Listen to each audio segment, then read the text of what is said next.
Hello and welcome to another episode of Throwback. And this time we're featuring my windblown hair.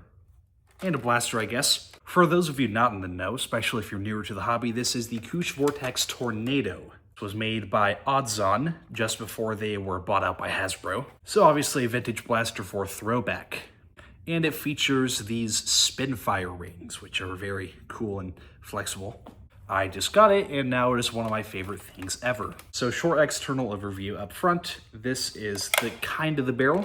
For some reason, it's got this slide thing, which it looks better, but I don't like it functionally at all.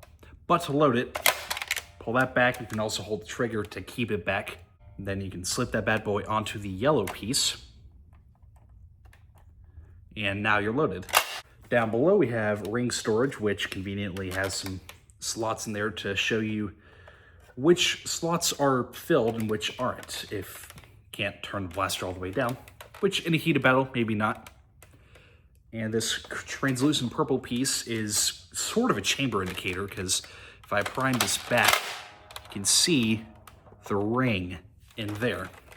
Then up top we have this flip-up sight. It detaches incredibly easily. This is one of the worst attachment mechs I've seen for one of these sights. So usually they don't have them.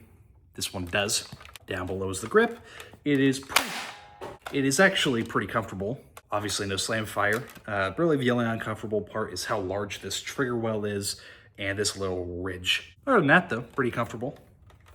Back here is the interesting priming handle. It's like a charging handle on a lot of guns. Which is pretty cool if you're familiar with guns. Like myself, because I live in Oklahoma. And at the back, we have the stock. There's not a lot interesting going back here, but it is a wide butt pad, which is strange coming out of a 90s blaster. Usually they're not really meant for comfort, but this one is, so it's nice. And to reiterate, with that bad boy on there, then on that back, and fire. Really cool. Firing demo right here.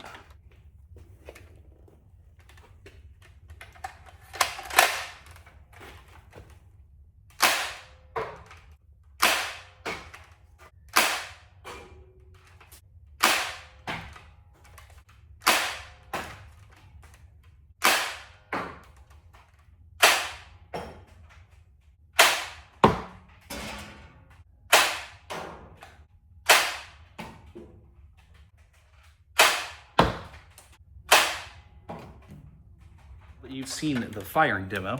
It's super, super cool. And the ammo is really interesting.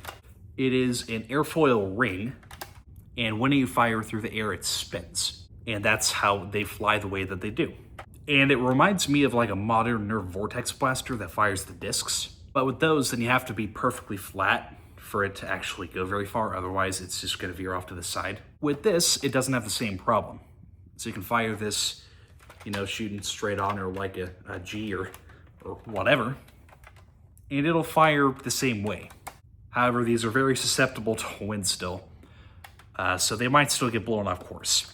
But in good conditions, these can fly very far on a very flat trajectory. And that's pretty cool. Anyway, all jokes aside, it's super cool. I've wanted these for a long time, and now I finally have some. And these are difficult to find. And if you can, then I'd definitely recommend that you at least fire them once. It's worthwhile just for that, because these are awesome. And the blasters too, and it actually, considering it's almost 30 years old, feels really good. It actually feels significantly better than most Nerf blasters of the day. And I mean, even in a modern Nerf war, this would do really well, range-wise. But back in the day, oh my goodness. When an average Nerf blaster shooting flat has a range of like 35 feet or something, this shooting flat, it's like 70. Crazy good range, especially for a 90s blaster.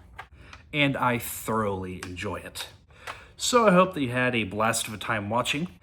And sometime soon, then I'll try to get a second basic how-to Nerf guide thing up. And have more of these throwback videos to go with it. So yeah, have a lovely day.